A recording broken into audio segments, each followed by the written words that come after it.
Olá pessoal, aqui é o professor Nivaldo e nós vamos estudar hoje a Era Vargas, a parte 3 dessa aula, que fala sobre o Estado Novo, a ditadura Vargas. Como nós estudamos na aula passada, estudamos o governo provisório e o governo constitucional, que foram as duas primeiras fases da Era Vargas, e o início do Estado Novo, a ditadura Vargas. Então é importante lembrar que tudo começou quando o Vargas articulou-se com os militares e tramou um falso plano comunista para tomar o poder, intitulado de Plano Cohen, onde supostamente um judeu comunista traçava estratégias para tomar o poder, incendiar igrejas e assassinar os líderes políticos, inclusive Getúlio Vargas. Então, o Vargas vai prender os opositores, ele vai censurar a imprensa, vai fechar o Congresso Nacional, vai suspender as eleições presidenciais, vai fechar os partidos políticos e vai revogar a Constituição de 1934. Ou seja, ele instala uma ditadura. Então todos aqueles candidatos que foram eleitos democraticamente para o Congresso, eles perderam o mandato e os partidos políticos foram fechados. Então ele iniciou uma grande perseguição contra os seus opositores.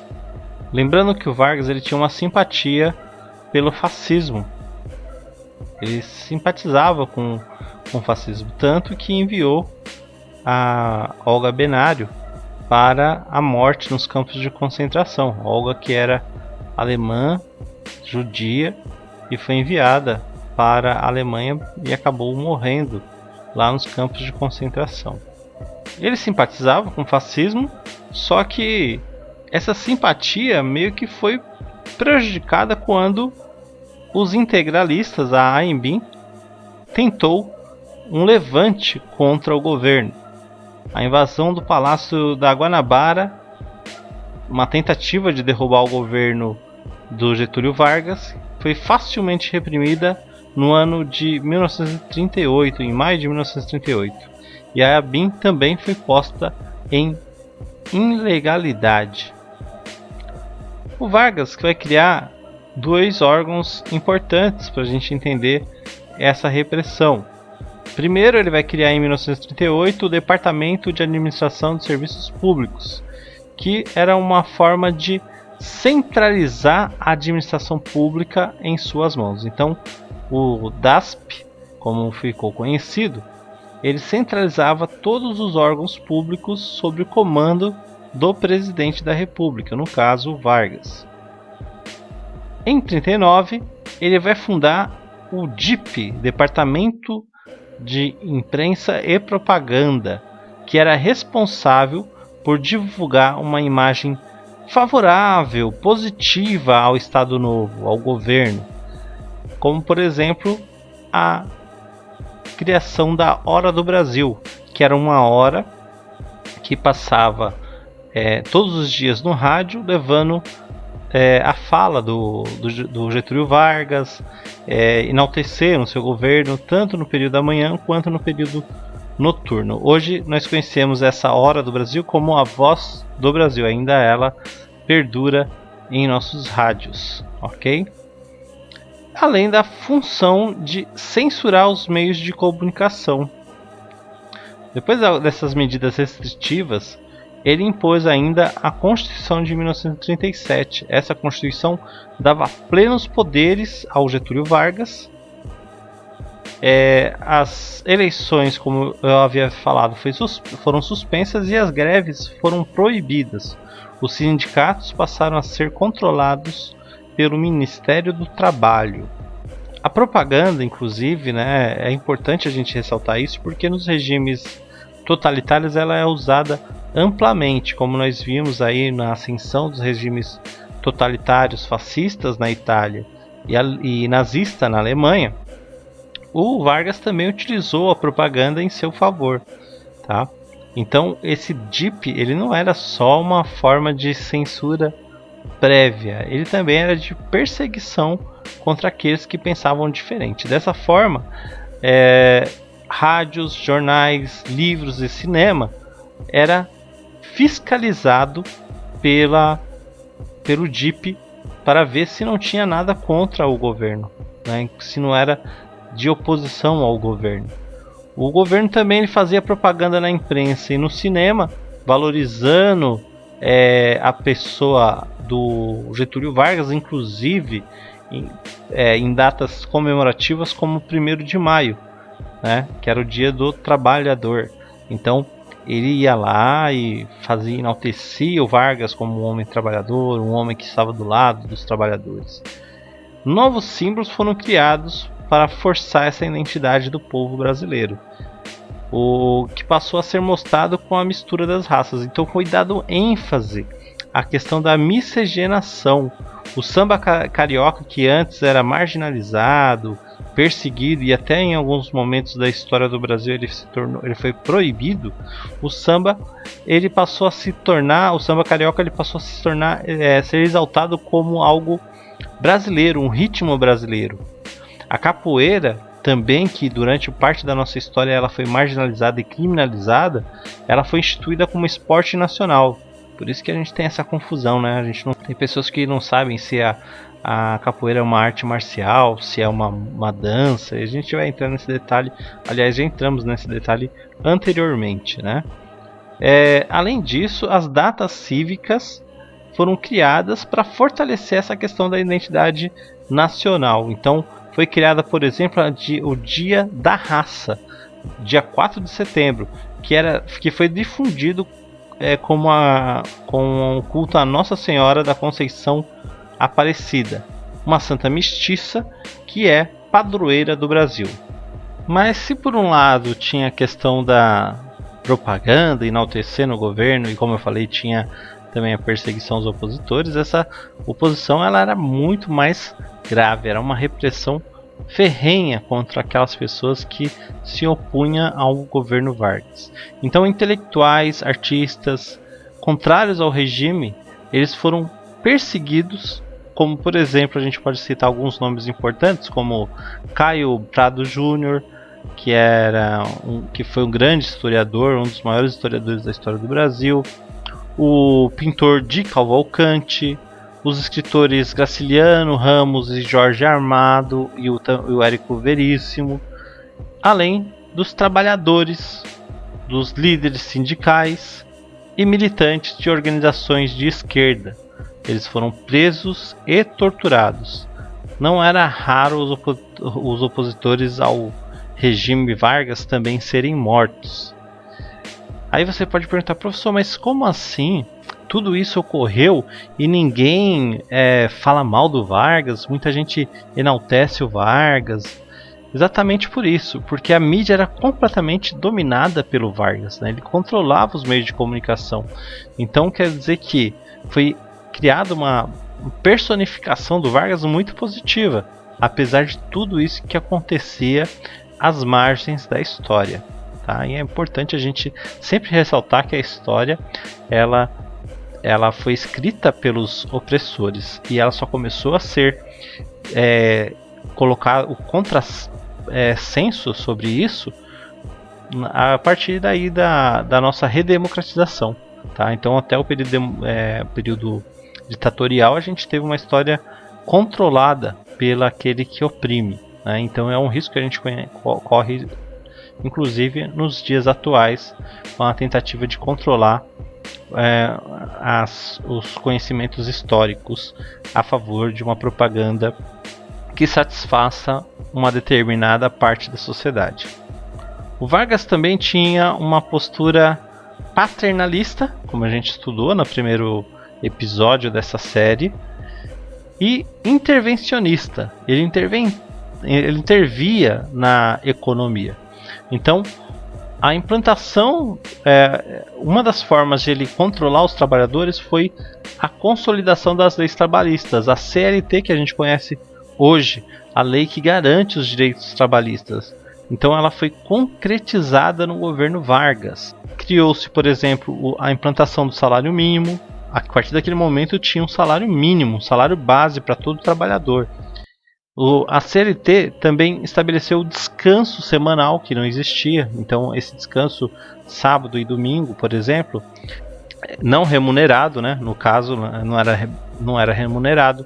Férias também foi extintuída. O 13º salário, a carteira de trabalho assinada, o direito ao registro em carteira assinada, e a licença maternidade e aposentadoria. Então todos esses foram conquistas dos trabalhadores que foram colocadas na CLT. E aí nós trazemos uma imagem, tá, para a gente analisar essa questão da valorização da miscigenação. Então essa foto que segue aí para vocês é do maior goleador do início do século XIX. Ele teria feito até mais gols que o Pelé, teria feito mais de 1.300 gols, que é o Arthur Friedreich. Ele é mestiço, né? Eu não gosto muito de utilizar esse termo, mas é o termo que eles utilizam historicamente. Ele era mestiço, portanto, ele tinha a pele mais escura. Ele era filho de pai alemão com uma mulher negra, uma mulher considerada mulata, que também é outro termo horrível de se falar. Bom, ele defendeu o São Paulo Athletic, na verdade o paulistano, e depois o São Paulo. Bom, mas ele foi o primeiro mestiço a defender a seleção brasileira. A seleção brasileira jogava só com jogadores brancos. Existia um grande racismo, um grande preconceito contra jogadores negros. E o Friedreich ele vai romper, né? Ele vai ser o primeiro a disputar. E muitos falam o seguinte, né? Se talvez Friedreich tivesse jogado e o Leônidas da Silva, que despontou posteriormente jogou também, o Brasil talvez teria até tido melhores resultados nessas primeiras Copas do Mundo, né? Então é um fato muito importante. É importante também lembrar que nessa época os jogadores de futebol de pele escura eles eram impedidos de participar e muitas vezes eles tinham que utilizar de artifícios para poder jogar, como por exemplo passar pó de arroz no rosto para parecer mais claro. Por isso que um dos apelidos que foi atribuído ao time do Fluminense do Rio de Janeiro é o de pó de arroz. Nós temos uma outra imagem que representa a hora do Brasil. Então é um momento onde as pessoas cercavam ali o rádio e ficavam atentos às notícias, às informações que eram passadas sobre o governo federal e principalmente a fala do presidente da República, tá certo? Então o rádio ele é um grande instrumento de difusão de informação, de divulgação de informação. Ele era tão importante quanto hoje a internet é para nós. Então se você pensa hoje em como seria um mundo sem internet, imagine naquela época o rádio ele tinha a mesma importância. Não que todos tinham um rádio, mas o rádio, por ser de ondas curtas, ele se popularizou rapidamente pelo Brasil. Nós vamos assistir agora um vídeo. Nesse vídeo mostra um pouquinho sobre a repressão no período Vargas. Então, escutem atentamente e vejam sobre o que se trata.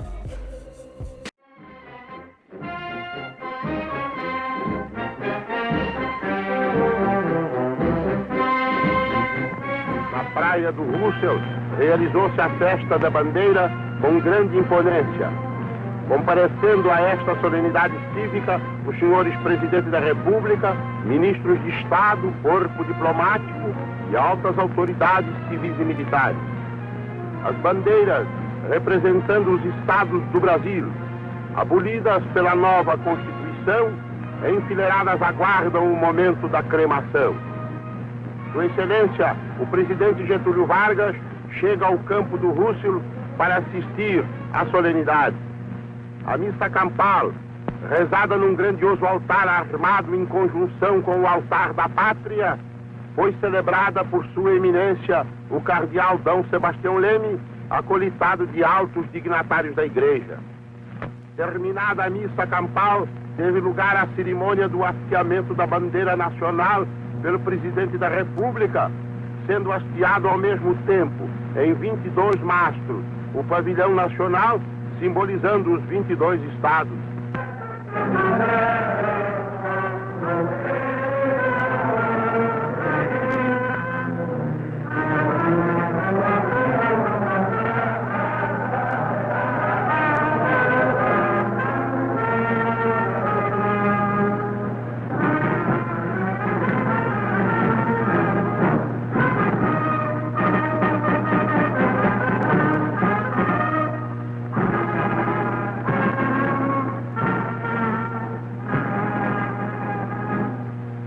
Em uma pira é feita a cremação das bandeiras estaduais, que desapareceram por um dispositivo da nova Constituição para serem substituídas por uma só bandeira, a nacional.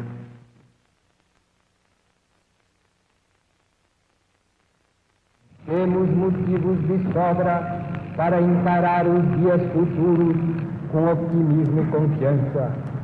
Atravessamos períodos difíceis no passado, com as forças dispersas e malbaratadas, as rivalidades regionais e as instituições inadequadas fomentavam a desorganização política e administrativa.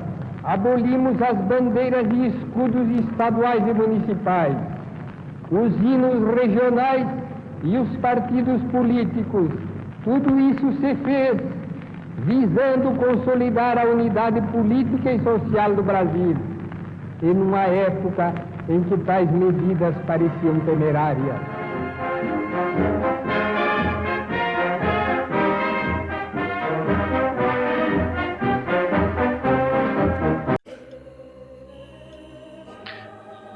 Então, após a gente ver esse vídeo, então vocês viram que o Vargas, ele meio que em uma cerimônia que muito se assemelha com o fascismo, ele faz a queima das bandeiras. Imagina isso. As bandeiras dos estados, elas são levadas para uma... Pretendia se passar a ideia de que de consolidação da unidade nacional. Então, para isso, ele fez um grande desfile onde foi queimada as bandeiras dos estados, onde praticamente vai passar o recado seguinte: olha, quem manda aqui sou eu mando em tudo, eu sou o presidente da República, e a bandeira que deve ser valorizada e enaltecida é a bandeira do Brasil. Então, a questão do nacionalismo exaltado, exacerbado por Vargas, semelhante aos principais regimes totalitários da história, principalmente nesse período da década de 20 e 30. Então, o Vargas tentou passar a imagem sobre a CLT, que foi feita em 1943, como algo que foi dado por Vargas aos trabalhadores, né? Então as pessoas começaram a achar assim: nossa, como o Vargas é bonzinho, ele está concedendo os direitos aos trabalhadores. E isso meio que até hoje acaba sendo utilizado pelos governantes, né? As pessoas acham que o governo fez algo por ela porque o governo é bonzinho, enquanto na verdade é responsabilidade do governo, né? Eles foram eleitos para isso, por exemplo, a questão do auxílio emergencial nessa época de pandemia. Isso é mais que a obrigação do Estado, porque os brasileiros eles pagam impostos, né? Eles pagam impostos e eles devem receber algum tipo de resguardo do Estado nesse momento crítico. Então, isso não é dado, não é benefício, não é fulano que deu porque é bonzinho. Pelo contrário, é obrigação, e o Estado deveria realmente garantir a todas as pessoas do Brasil uma tranquilidade até o final do ano, né? E essa omissão do Estado causa o desespero do trabalhador para que consiga sustentar sua família e saia para trabalhar, e portanto a gente tem aí os altos índices de mortes por conta do Covid-19, tá certo? Então, de certa forma, claro que os trabalhadores eles vão gostar muito da CLT, né? Eles vão achar muito bom, eles vão falar assim, poxa, que legal, nós temos agora vários direitos que não eram garantidos anteriormente. E isso, a organização dos trabalhadores, a luta dos trabalhadores por condições melhores, por mais direitos. Uma vez que foi dado, uma parte a grande parte dos trabalhadores vai se desmobilizar. E como o sindicato estava atrelado ao Ministério do Trabalho, então, ele também não conseguia também romper com aquele lastro com o governo de Getúlio Vargas. Além desse controle todo sobre a questão trabalhista, o Vargas também controlava a economia. Ele tinha uma interferência muito grande no Estado, então do Estado sobre a economia, uma interferência muito grande do Estado sobre a economia brasileira. Vai existir a valorização do café, porém vai se dar prioridade ao incentivo a outros produtos do setor agrícola. O café, então, portanto, não vai ser mais o único exclusivo produto agrícola produzido pelo Brasil.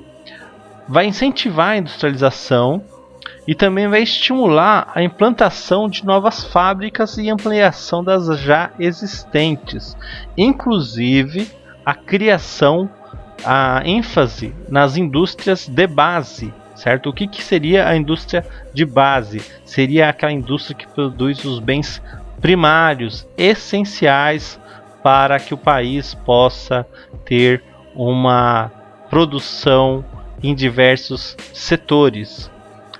Também ele vai criar algumas companhias estatais importantes, né? E quando a gente fala estatais, significa que essas empresas pertencem ao Estado. Teoricamente, pertencem ao povo. Então, vai ser criada a Companhia Siderúrgica Nacional, a CSN.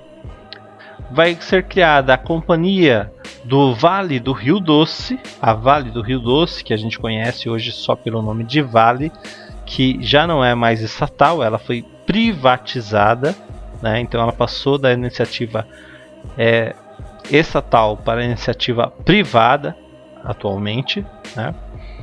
O governo também criou o Conselho Nacional do Petróleo, tá? Esse Conselho Nacional do Petróleo, que mais tarde vai se tornar na Petrobras, a empresa estatal, uma das empresas estatais mais importantes do Brasil. Na época do Vargas, portanto, para incentivar a economia, para fazer essa engrenagem da economia rodar, o Vargas ele vai liberar empréstimos a juros baixos para as indústrias, vai diminuir os impostos sobre bens e equipamentos industriais, vai abolir o imposto interestadual e também vai fixar o salário mínimo no ano de 1940. Então essas são as principais medidas do governo Vargas. Por que o Vargas era chamado de pai dos pobres, mas mãe dos ricos? É justamente por isso. Porque se de um lado ele garantia direitos aos trabalhadores e era visto como o pai Vargas, era amado pelos populares, pelo vínculo da campanha de propaganda e enaltecendo o seu nome, do outro, o Vargas, ele investia, ele doava, ele dava vários benefícios e regalias para os grandes empresários do Brasil. Então, ele também era a mãe dos ricos. Então, só para a gente relembrar, a Companhia Nacional do Petróleo, ela foi criada em 1938, né? Essa que vai dar origem à Petrobras. A Siderúrgica Nacional vai ser criada em 1941, a Vale do Rio Doce em 1942 e em 1945 ainda vão criar a Companhia Hidrelétrica do São Francisco. Aí nós temos o desfile do 1º de maio do ano de 1942 e podemos perceber aí como o Vargas era retratado como aquele cara que era querido pelo povo, né? Ele sendo levado né, um cartaz dele sendo levado pelos trabalhadores, marchando ali, enaltecendo o nome do presidente da República. Bom, nessa outra imagem nós temos aí o Vargas sendo retratado como alguém querido pelas crianças. Olha como as crianças olham para o Vargas, boquiabertas, admirando o Vargas, olhando atentamente ao presidente, com bandeiras brasileiras, né, distribuídas por ela. Essa é uma imagem que foi retirada da cartilha do governo da DIP, distribuída nas escolas. Ou seja, existia toda uma questão de uma pressão, de uma vontade, uma necessidade de enaltecer o presidente junto à população. O Brasil na Segunda Guerra Mundial, nós tínhamos aí a Força Expedicionária Brasileira, a FEB. Se você, por exemplo, for ali perto ali do Aricanduva, da região do Aricanduva ali, perto do Parque Novo Mundo, nós temos ali uma via importante que tem lá expedicionários da FEB, né? Os expedicionários da FEB são soldados que lutaram na Segunda Guerra Mundial, tá certo? Expedicionários eram forças que mistas, né? Tinha brasileiros, tinha ingleses, tinha americanos que fizeram parte dessa força expedicionária que enfrentou os italianos ali no norte da África e posteriormente no próprio italiano. E ali também nós temos a Força Aérea Brasileira, a FAB, né? A Força Aérea Brasileira, que é tão conhecida atualmente, né? O Brasil, então, portanto, na Segunda Guerra Mundial, ele teve uma participação diferente da Primeira Guerra Mundial. Na Primeira Guerra Mundial, o Brasil enviar mais médicos e insumos para ajudar os aliados na Primeira Guerra Mundial. Na Segunda Guerra Mundial, o Brasil ele vai enviar soldados, aeronaves, pilotos para essa Segunda Guerra Mundial, para a intervenção ali no norte da África e no território posteriormente italiano. Vai ajudar ali a derrotar os italianos, derrotar o governo de Mussolini. E ali nós temos duas imagens que remetem à Primeira e à Segunda Guerra Mundial. Na Primeira Guerra Mundial, ali falavam o seguinte: olha, se o Brasil entrar na guerra, se o Brasil entrar em uma guerra, vai ser no dia que a cobra vai fumar. Então, a partir daquele momento, esse passou a ser um símbolo das forças brasileiras, do exército brasileiro, né? O dia que a cobra fumou.